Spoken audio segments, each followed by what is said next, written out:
Why am I pro-life? Let's talk about it. Before we begin, my name is soliamechling. I'm a 17-year-old Christian conservative, pro-lifer, content creator, conservative, all the things. I'm starting my own business. I do a lot of things, but I get this question a lot. Why are you pro-life? Why are you pro-life? So I thought I would talk a little bit about it today. So that being said, I look at being pro-life from two different perspectives. There is basically where I'm coming from is religious, and it's also scientific, because I believe that you can blend both of them.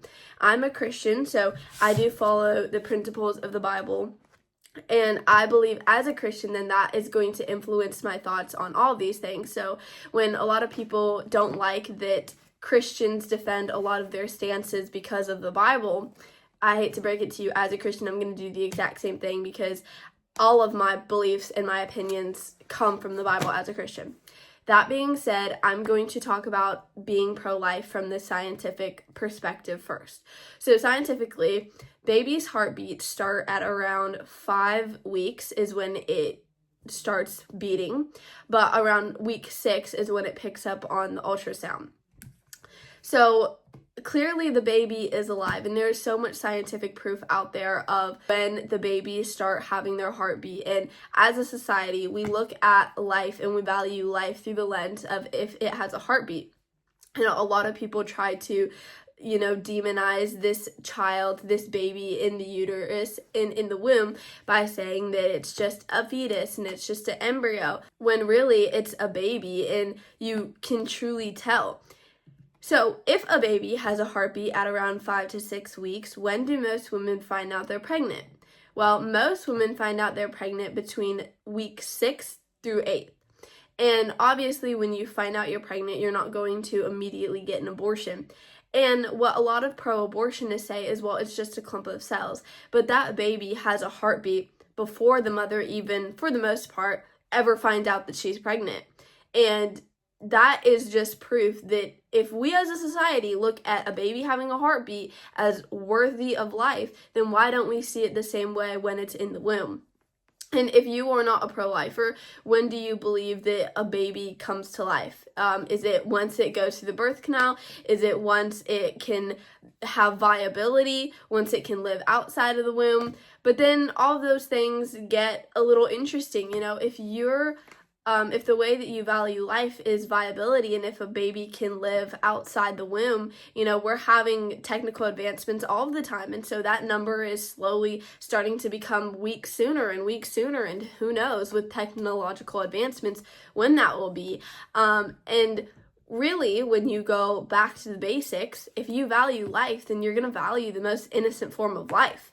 From a perspective of religiousness, in the Bible, it does talk about life. And a lot of people say that the Bible doesn't talk about abortion. And while the Bible doesn't talk about abortion outright, was because that wasn't really something that they were dealing with back in the day. But God clearly outlines how much he values life. In Psalms 139, 13 through 14, it says, "You created my inmost being. You knit me together in my mother's womb. I praise you because I am fearfully and wonderfully made, and your works are wonderful. I know that full well." And with that verse, it literally says God creates all of us, every single one of us. We are not a mistake. And if you're a Christian, God basically, this is his creation, and you want to try to protect all of the people that the Lord has created. So that is another reason why I'm pro-life.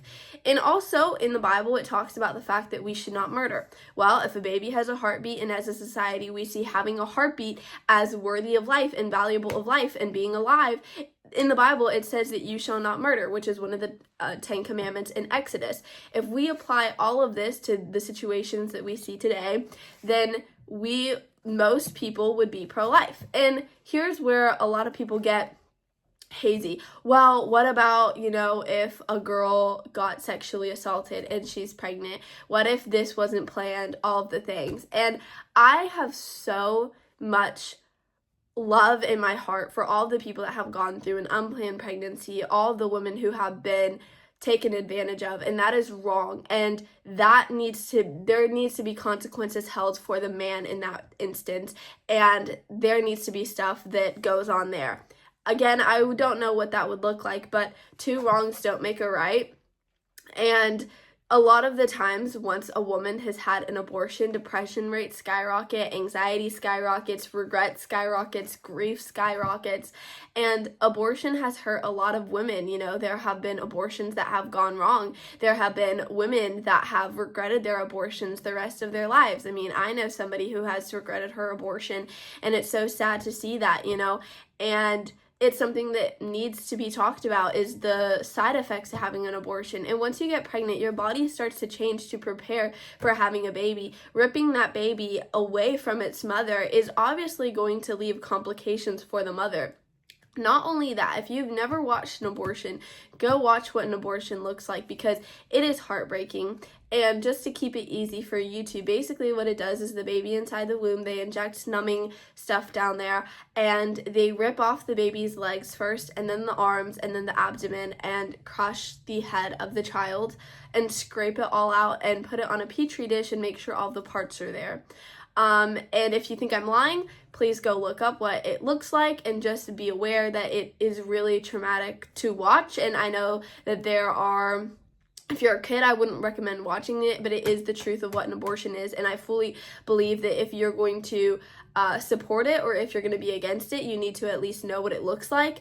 And those are some of the reasons why I'm pro-life. But as a pro-lifer, a lot of people say you're only pro-birth, and that's not true. Being pro-life, at least to me, means that you're pro-life for any situation and any circumstance.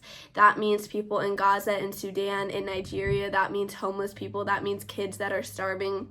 It means being pro-life against genocides and against things that are going on in the world today. It means being there for women, having resources for them, helping them, have pregnancy centers, have financial aid for these women that are going through things, and being there emotionally to support these women. I don't think that we need to just say be pro-life and do nothing about it. I personally try to volunteer at my local pregnancy center, and I try to help women that are going through this. I try to make content about it so that we can get the word out. But I think if we supported women, if churches, as a Christian, churches need to be there for women that are struggling. Churches need to be more involved. Pregnancy centers need to be more involved. There needs to be more money and bills in place for these women that are going through things and want to keep their baby, but are financially scared and don't know what that looks like, or they don't have any support. We also need to be pro-life for causes around the world. We need to be pro-women. That's my stance on it. Please comment what your guys' stance are. If you completely disagree with me, if you agree on some things, please let me know. I would love to know what you guys think. But as always, if you love me, if you love my content, or if you don't, please hit subscribe, because it helps me so much. And you guys have a blessed day.